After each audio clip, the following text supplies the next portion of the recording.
We're all taught in school that William Shakespeare was born in Stratford-upon-Avon to a working-class family, and that he worked as an actor in London before writing masterpieces such as Hamlet and Romeo and Juliet.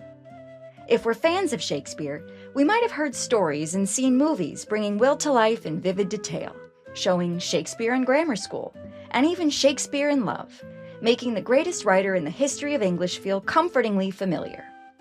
Our popular culture presents this image of the bard with so much confidence that it might surprise you to know that a little over 100 years ago, many leading thinkers of the day believed that Shakespeare's plays were written by someone else entirely.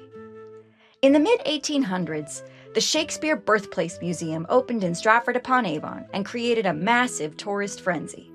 Writers like Mark Twain and Henry James made the pilgrimage to see where their favorite writer had been born and raised.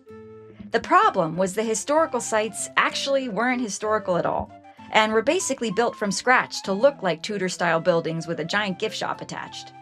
Mark Twain was not impressed, and he wrote an entire book mocking it, calling Shakespeare's biography an Eiffel Tower of artificialities.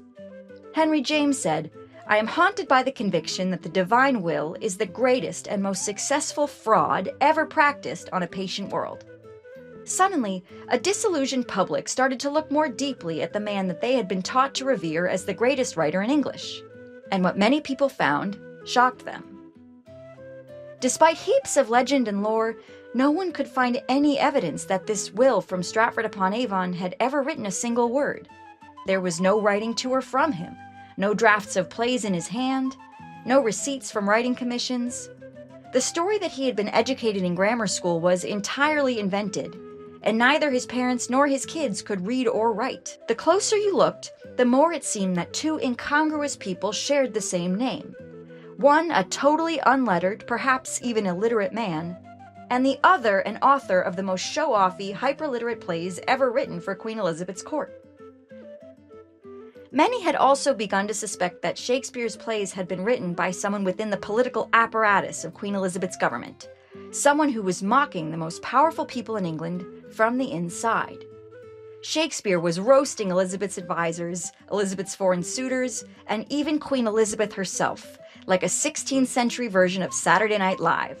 And he was doing it in the language of the aristocracy, with what seemed to be first-hand knowledge of the interiors of royal courts across Europe.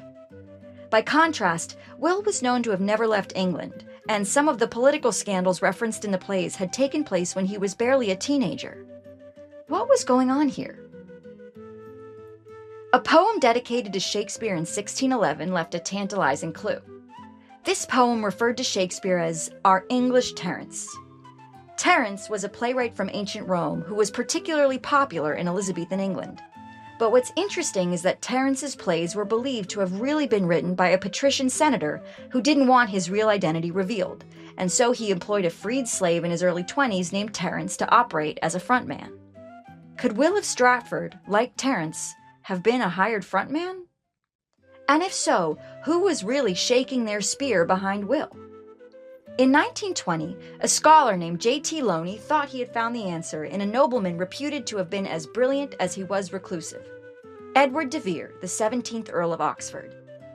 De Vere had been called the greatest writer of comedies of the day, and was also mentioned on a list of secret aristocratic writers who published anonymously because they were loath to be known for their skill. Intriguingly, de Vere's widow left a provision in her will allowing for the continuation of quarterly payments to her dumb man. Here was the man who finally matched the plays.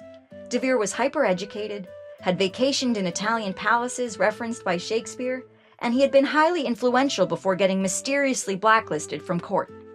His father-in-law was even the inspiration for the character Polonius in Hamlet. Could this eccentric Renaissance man have been the true author of Shakespeare's works?